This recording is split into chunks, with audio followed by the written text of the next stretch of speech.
we're going to keep trucking, guys, because we've got other things to talk about, because there's something else that I want to cover off. And this is actually old news, I get that. But because me and Chewy touched on it quite heavily the last time we were together, and then more information has come out, I think it's appropriate just to recap. This is when me and Chewy were talking about the Stephen Crowder situation. And for those of you who don't know who Stephen Crowder is, he's a very big American right-wing talk. He kind of does what we do, but he's successful financially, kind of. I don't know about that. That shirt's too small for a start. He's got 5 million subscribers. He turned down a deal from, what's his name? I was going to say Ben Simmons. No, the facts not feelings guy. I can't think of his name. Yeah. One of Joe Rogan's mates. I can't think of his name. Ben Shapiro. He turned down a $50 million contract from Ben Shapiro's company. So yeah, he's okay. He's doing all right.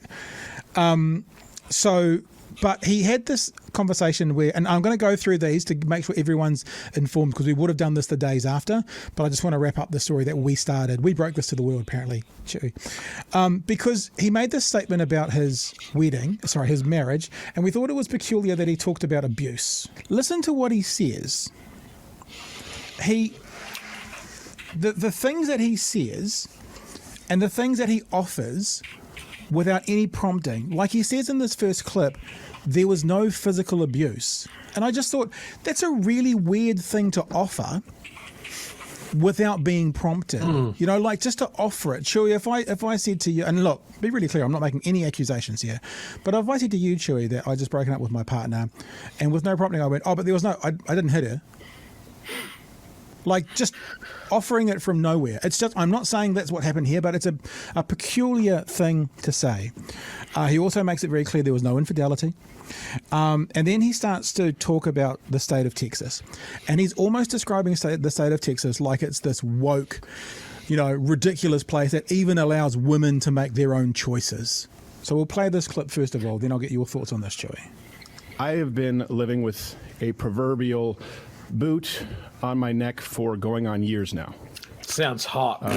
Since 2021, I've been living through what has increasingly been a horrendous divorce. Now, let me say on the outset, to be clear, there is no infidelity, any kind of physical abuse at all on either side. That you just offer that. And no, this was not my choice. Right. So that was what we talked about. And so it was quite peculiar as to what happened. Right, we just thought that was a really strange thing to offer, and to their credit, and I want to say it was actually Gareth in the chat. I can't remember, but someone in the chat said, "There's more to come," and I was like, and we were like, "Yeah, maybe there's more to come. Maybe this is getting set your watch. Set your watch." So I wanted to bring up a couple of other things that have come to my memory since doing it. This is Stephen Crowder when he was 23 years old, talking about marriage and talking about no sex before marriage, and putting all this importance and impetus into how important marriage is. Now, I don't want to throw this in his face too much, because people are allowed to make their own decisions and own choices. But I do want to say, when people put themselves out publicly as a thing, like as the morality police, as the, I'm going to take this position publicly, I'm going to be known to take this position publicly, and then you prove to be a hypocrite, it is worth noting and exposing again. So this is Stephen Crowder when he was 23, being embarrassed by Amy Schumer on Fox News, talking about no sex before marriage in relation to how important it is within marriage. If you really want to argue for abstinence, you can stop the argument and be abstinent, don't get sick and die. Yeah.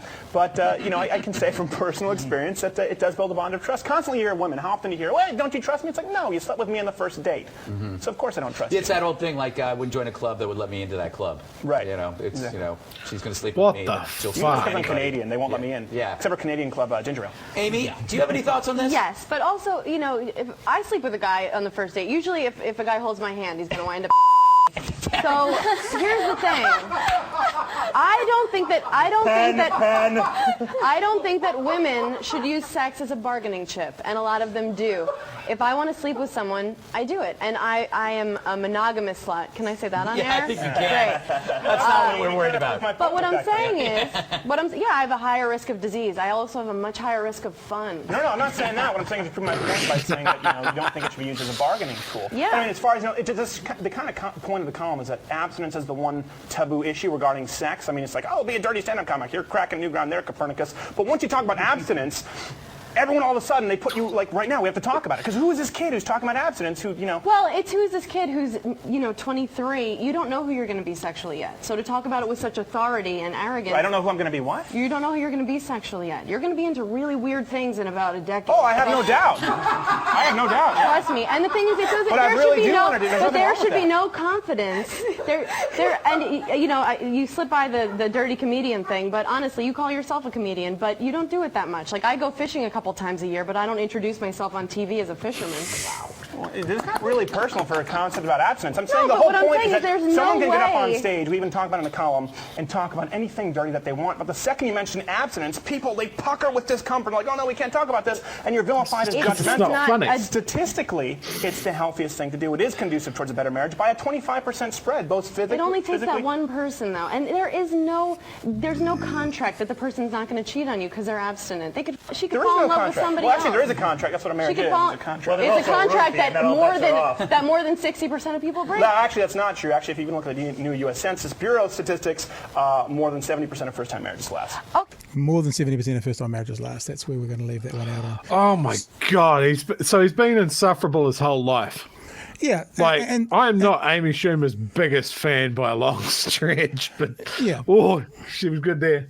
And then this was a piece that he wrote for Fox News, right? This is not the piece I was talking about, but it's called "I'm a Guy and I'll Never Badmouth My Wife." This is from him, right? And he basically goes through it. Let me read a bit out for you. He goes, "Men get together and they complain about their wives because that's what they feel they're supposed to do. It's as phony as your frat buddy's stupid tribal tattoos, and everybody knows it. Yet they do it anyway." Because it's just like the dummies who took up smoking to fit back in at high school. These guys want to make sure that they have a spot on the cool kids table. He goes on to say, and that's him and his former wife, he goes on to say, pathetic. Here's my challenge to the real men out there. It's very simple. If you have a good marriage, talk about it. If you love your wife, say it. If some moron tells you that they're merely a newlywed or that you're still just too young to understand, correct them. Open-handed slap to the faces are preferable.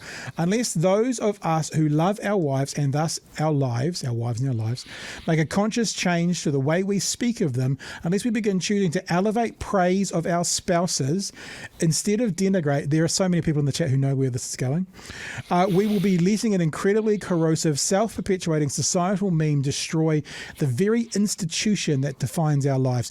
He's saying he is happy to put himself on a pedestal for healthy marriages. He's actively doing it and saying we must speak well of our wives publicly. Now, off our security camera at home, it's a different story, but we'll get to that in a second.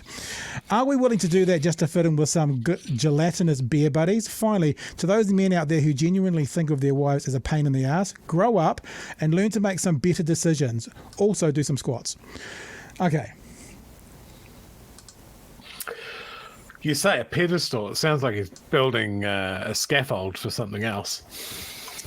He is making it clear to all of us, and this is all he does in his career, in his broadcast career, is make it clear that this is his hill to die on. Marriage, importance, the way men treat women, the importance of monogamy, the importance of all that. I mean, he was talking about how much more successful a marriage can be if you're monogamous, if you don't have sex before marriage. At no point has anyone said to him, what if you tell your wife you don't love her?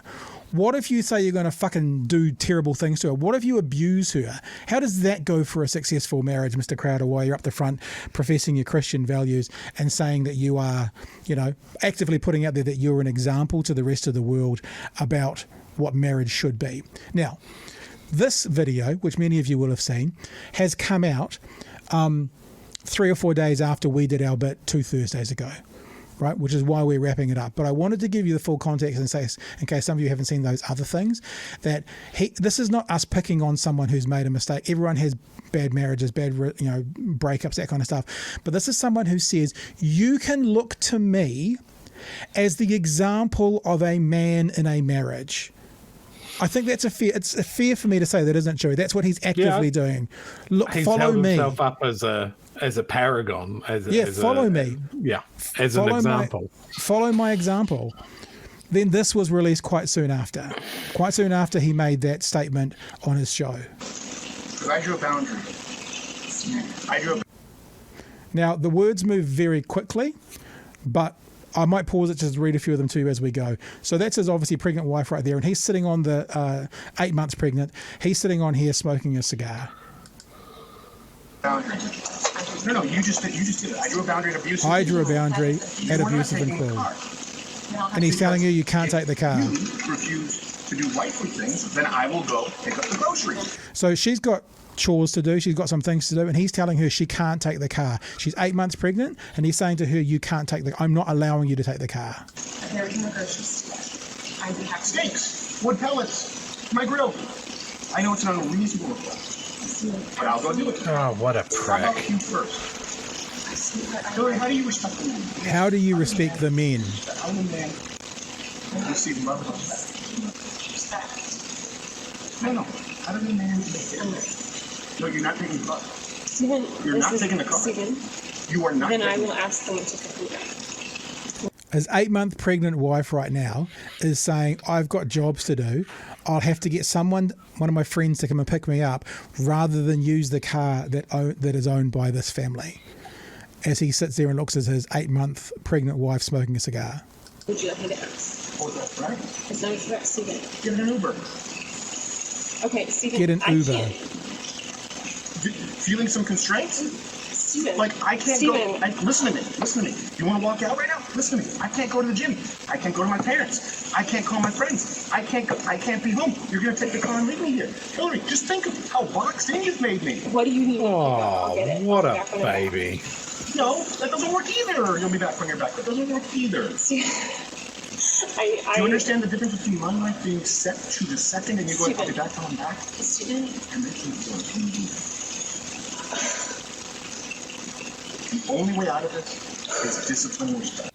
Did you hear that one? The only way out What of a- this is discipline and respect. Wreck. We'll keep going. It's the only way out of it, or we're at an impasse. we are at an impasse. Good.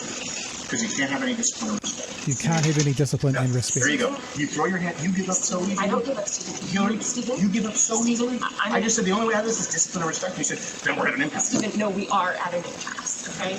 I love you, but Stephen, your abuse is sick. Your abuse Watch it. is sick. Now he's threatening Watch her. it. Watch it. Fucking watch it. I'm gonna let go. I'll get what you need me to get. And I need some space. We need to just stop engaging for a little bit, okay? I love you. I love you very much. I don't love you. I That's the don't big love problem. you. I've never received love from you. And the fact is, when I go, look, I need you to do A, B, C, and D, you just be disciplined about it. You go, no. But I love you more than life itself. Okay. Put on some gloves. Okay, the put on some gloves. No. Do you know what that's about, Chewy? The put on some gloves. So he wanted her to walk the dog, right? And she didn't want to walk the dog because she's 8 months pregnant and she didn't want to have to deal with dog shit. I don't know for those of you who remember. I remember cat shit being quite toxic to pregnant women. I'm assuming dog shit would be. So rather than him taking care of it, he told her, discipline and respect, walk the dog, 8 months pregnant, and put on gloves if the dog does a shit. Or for medication. Maybe it was for medication. Sorry, I could be wrong. Dog medication. So rather than him do it, he told her, 8 months pregnant, to put on some gloves. And the reason she didn't want to do that was because she was worried about, it was medication. I'm wrong with the dog shit. The dog medication could have impacted their unborn twins. And he told her to put on gloves. Fucking more than life itself. That's not fair. It's not fair and it's disingenuous. Hillary, you're right. We're at an impasse. Become someone, listen to me, day in and day out, worthy of a wife. No, not as a wife. I didn't say as a wife. Worthy Yeah. of a wife. Hillary, come on now. I'm not gonna engage. I'm not gonna engage anymore. I'm gonna go. I'll get text me what you need. I'll get you what you need. I love you. I'm committed to you. Why? Well, you're not now, I guess. Put on some gloves. Are you committed enough to do those things? Put on some I'm not. gloves. I'm not trying to. Are you committed I'm enough not to do those doing things? that. You're not committed to anything. You're not committed to anything. You just said I love you. I'm committed to it. Walk the dogs. Put on some gloves. And for people who are Walk the listening, dogs. Put on some gloves. Are you committed enough to do those things? Are you committed enough to do those things? Are you committed enough to do those things? I'm gonna just. Walk the dogs. Put on some gloves. Are you committed enough to get the medication the dogs take? there it is, Okay, medication. take that in. And then for people who are listening, there's a graphic that says, as Crowder heads inside, Stephen gets angrier and angrier and by his own admission screams, "I will fuck you up," at his pregnant wife, Hillary, who then flees their home. But you know, abstinence, strong marriages, Chewy. And there's one more thing I'm going to share, but you, I don't know if you've seen much all of that. It's the second time I've watched that, and I'm furious. Well, what I've got also is the statement by her family as well. So we'll get to that in a second, because there are some things that were said in the explanation that we played from him, which she disputes. But Chewy, you first, sir. That's just like, that's the perfect thing, right? That's an insight into what emotionally abusive and manipulative men are like. Yep. When they think they're alone. He can put on all the front of being a loving husband that respects his wife, but the moment that he thinks no one's watching, that's what it is. Yep. We just saw a snapshot into an extremely toxic, manipulative, emotionally abusive relationship, and it makes me feel fucking gross to have even seen that. I hope the man dies alone. I hope no one goes near him ever again. The story has a whole bunch of other levels. You know, Candace, whatever her face is, and him are now scrapping, and you know he's fighting with Ben Shapiro's company about various things. But you know, the thing about this, it's like the MAGA universe in America, is you can look online right now, you know, for people, MAGA people being fact checked in real time, and they just get to the end of it, like we played that Jordan Klepper track a few weeks ago, where they just go, I don't care.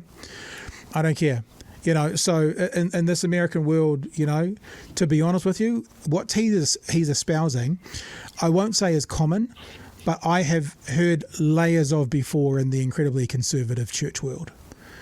You know, serve your husband. So there'll be people out there who believe, you know, she should have done what her husband told him to do. Now, a person with an ounce of smarts or brain or anything won't believe that. But there'll be people out there who will be a part of his life. I don't understand the mindset of a man who essentially wants to put a ring on a slave, like a household servant, like this really rigid, you know, rigid gender roles, this idealized version of the fucking 50s. Yeah. Or something, right? The stay-at-home wife and the kids and all the domestic things done. The husband comes home from work and dinner's on the table. And Christ, was that ever true? Was that ever true? Yeah. I can't believe it. Well, for Crowder, but as well, it's not just about the wife, because over the past week since, you know, I've been in Fiji, there's also been quite a lot of former employees coming out talking about the abusive relationship within the workplace. You know, there's a pattern. This is my here. Surprised face. Yeah. And there's been quite an interesting lot of information around sort of the right-wing echo chamber and the right-wing media source in America, and NDAs, non-disclosure agreements. And more often than not, it seems like the many in the left are like, I've never signed one of these things, but in the right, they always sign them. So there's a bunch of anonymous sources. There's a bunch of, you know, people through the right of America at the moment who can't say anything, but there's things getting leaked. And it's a little bit like when we had that conversation, we were going to talk about Kiri tonight. But, you know, when you get 10 people saying the same thing, even if they're all anonymous, you put credibility in it, you know? So shall I get to this bit about what her response was? Because he said some things there like she was putting the boot into his neck, yeah? Right, that was what he said. I've had a boot on my neck in this divorce. Well, this story here, Stephen Crowder's wife claims he suffered mental and emotional abuse from the political commentator for years, as she hid it from friends and family and tried to save their marriage for the sake of their unborn children. The statement from Hillary's family said she is currently living alone in Dallas, apart from from her family and support system in Michigan, and is focused on taking care of her young children. She is not prepared at this time to speak about her divorce becoming public or the misleading statements made by Stephen about their relationship, it said. In June of 2021, Stephen left their home to pursue elective surgery. That was the chest thing. Hillary urged him to get the help he needed to address his abuse, with the hope that their marriage could be saved and they could peacefully live together as a family. Instead, Stephen refused to do so and chose not to be with his wife during the birth of their twin children. After the birth, Stephen bought a townhouse and left their home permanently. Now, the way this story is being told, and we've got to take this with the same grain of salt as the other one, is he instigated it. The way he told the story is he's had a boot on his neck, but the way that she tells the story is he actually instigated this. Hillary was unaware that Stephen had hired a divorce attorney, i.e. he was the first to do it, and asked his assistant to cut Hillary off financially.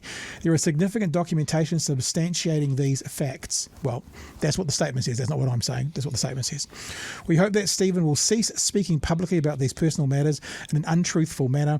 We also look forward to there being full transparency in the legal process so there is fairness and accountability for the actions that caused the divorce and to ensure the outcome is what is in the best interest of the young children. So that's a snippet or certainly a story about what she said about him talking about it publicly and a bit more about what happened. Now, we don't know the truth.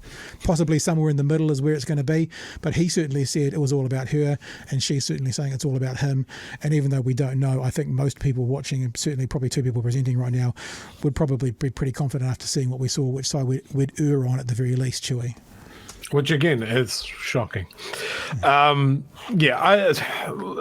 This stuff just drives me nuts. I mean, people are horrible to each other in all kinds of ways, and sometimes those people live together and say that they love each other for a bit as well. But when it gets to this point, I'm like, when he was just being vicious. And it was just a barrage of you don't have any options. It was about control. Yeah. And I think that's where that yucky feeling comes from. And I think as far as a puzzle piece of where a lot of people that are in this sort of sphere of influence of people like Stephen Crowder and Jordan Peterson and Andrew Tate and all of that sort of stuff, if everybody's got to fit in their little box, right? There can't be any aberration from the roles that we're all set, whether that's rigid male-female, rigid husband-wife, rigid religious beliefs, all of that sort of stuff. They all want to put us in a little box. That they don't and want to can live I in. say... Remember, that they don't want to live in. No. They want to put us in it, but they don't want to live in it. Do as I say, not as I do. Just let the grift keep going. Yep. And all of these people need to be given a hearty fuck you and pointed directly at the sea, a place that they should depart to at their soonest convenience. Yeah. I fucking hate them.